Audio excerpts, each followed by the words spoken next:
and welcome to another edition of Insight News, the show that gives clear, uncomplicated and honest views on how to build a business. Today I'm with Michael Spooner. Yeah, hi. Welcome, Michael. Hi, Ian, thanks. It's great being here again.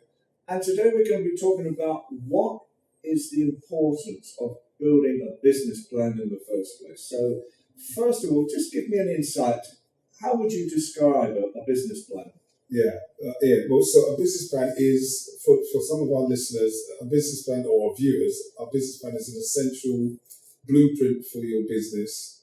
It describes the direction or the destination you're trying to get to, it sets out your objectives, it puts in the strategic, financial plans, operational plans, it puts those things in place. And it connects them together in like a jigsaw puzzle so that the bigger picture of your business is described in a compelling way that, for instance, if you want investors to invest in your business or funders or bank finance or loan finance, it should make it easier for you to take it forward. But really also it's a control document to help you as the founder set the projects, initiatives, activities and steps in place so that you can take your business forward in a coherent, systematic way. So that's what a plan is. And it's both process and the actual outcome is the physical document. So we have to emphasize both bits of the plan. Okay.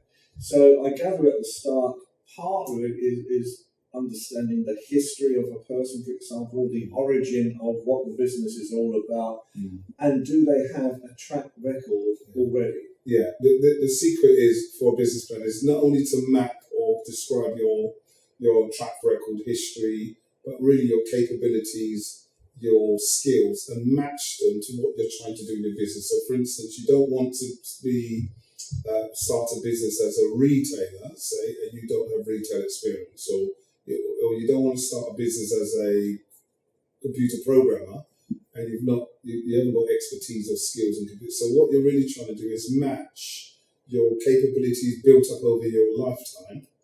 And remember, Ian, most entrepreneurs the average entrepreneur age is 47. Most people start businesses in their 40s and 50s, unlike what we see on television where you assume it's in your 20s. We do have a lot of young businesses, but actually most business people in the United Kingdom are in their 40s and 50s because they've had a lifetime of experience that they're now turning into a business. And is it important to have a guide to the financial destiny of your project as well? Yeah, critical in a business plan is the financial strategy or the financial plan, which is really what we would call your business model, how you're going to make money, how you're going to generate income, how you're going to generate sales, how you're going to put those critical projects that you're going to get funding for instance, or how you're going to generate new clients, because you've got to have a throughput of new clients to turn your business over. So all of that's got to be described in your financial plan or your financial strategy. And the other thing about the financial strategy, you've got to put proper controls or targets, performance indicators, ways of measuring where your business is going on a monthly, quarterly basis. And obviously it's very important to assess the internal and external position of the business as well. Yeah. Well, a lot of what you're really trying to do with your strategy is map the internal resources, operating criteria, facilities, and all those elements that make your business run. And you're trying to match that to the external or the conditions in the market or the industry or the sector. Because, of course, the industry and the sector will determine what you have to have as a business internally, and what you do internally will impact on the external business environment. And so those two have to match to create the strategy, the internal and external. And is it important to analyse the existing market anyway to decide, is there a position in the marketplace? Is there something different that you can offer? Yeah, of course, critical is the market research. And I think some of my clients, I really find this part difficult. You've got, research comes in different forms. You've got primary research where you actually ask customers, would you purchase from me? What would be the price? How can I organise the product and service to best meet your needs? So you might actually physically survey or speak to customers. That's primary research. And then sometimes there's secondary research where you purchase it from another provider, and you buy that researching where industry's already set out the parameters and the wants and the needs and the desires of your customer base. So you've got to do primary and secondary research, and sometimes you do focus groups, interviews, qualitative research. So there's different types of research that will help you to analyse the market and work out what unique position you can place yourself in the market so that you can make the maximum money and create competitive advantage so that you can beat your competitors. That's what you're trying to do. And is it so important to think ahead, 3 to 5 years projection? Yeah, well, no, this is really quite difficult. Excellent.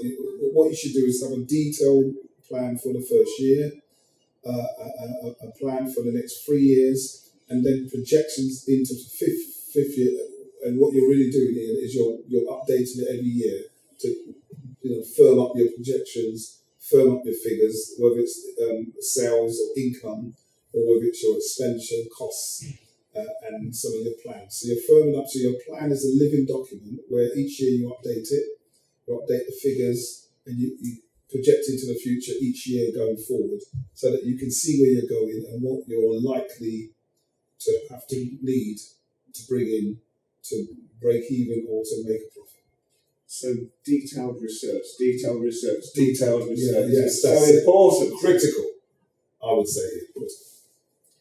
And at the end of it, obviously a rather large spoonful of honest appraisal at the same time to make sure that this is not some project that may just be an ego project rather than a project that will work. Yeah, well, and so it's best that you've got to get help from different people like ourselves, and there's lots of agencies that you can ask. But basically, ask your family, ask your friends, get your friends in the family to read your plan and critique it. Get professional, an accountant or a business advisor, financial people, your bank. Sometimes, if you've got people in those industries that can look at your plan and give you good feedback, including your friends and family.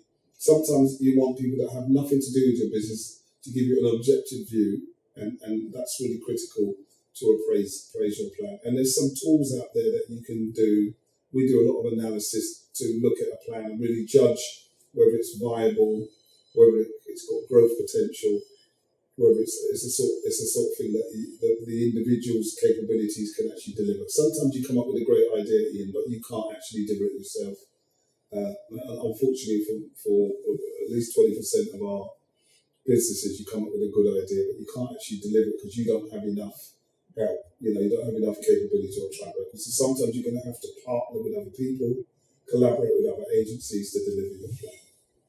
So is it fair to say that yourself and your business helps to really develop startups? Yeah, we focus on startups or 1 to 5 years, people that have been trading for less than 5 years. That's the critical time when you need a lot of help. And unfortunately, Ian, 83% of some of our small businesses don't even have a written plan. So it's clearly an area where people have a difficulty in putting together a plan that is coherent and to the required standards. And of course, if you want funding, you need a really detailed plan. So documentation is so important, and that's one of the things that your expertise is really focused on. I've been doing this for over 20 years as an independent consultant. We worked with hundreds of businesses of all types and sizes, all sectors, and we really emphasise and it almost really push our clients into really documenting and writing up. Sometimes they only need an outline plan, a really short overview plan, but it still has all the same elements in it. And then some of our businesses that are quite complex need a much more detailed plan, and that varies in what it costs to do the work. But it's really an essential document. Once we've given them a plan, then the individual can update it themselves, and they're in the driving seat to take it forward. So would you say your business really reduces dramatically the risk of starting and trading a business? Yeah, that's what a business plan does. And once you've got a plan in place, this is what I say to my clients, you cut the risk down by at least 50%, That's half of the problems that could come up you've anticipated. Of course, the other half you can't anticipate. You're going to have to roll with the punches, of course, as you run your business. But at least 50% of the risks and the problems and the challenges you can actually nail down and accommodate in your plan. So, Michael Spooner, how does people get in contact with you? Oh, contact us. Website www.maspooner.co.uk. Phone us. We like taking phone calls. We're pretty old-fashioned. 0203 476 9605, and our email is admin@maspooner.co.uk. And we're on LinkedIn, Twitter, and Facebook as well. Thank you. Well, thank you so much for today again. Another great vision from Michael Spooner. So this is Insight News with me, Ian Pelham-Turner, and Michael Spooner. Have a great day. Keep watching this channel.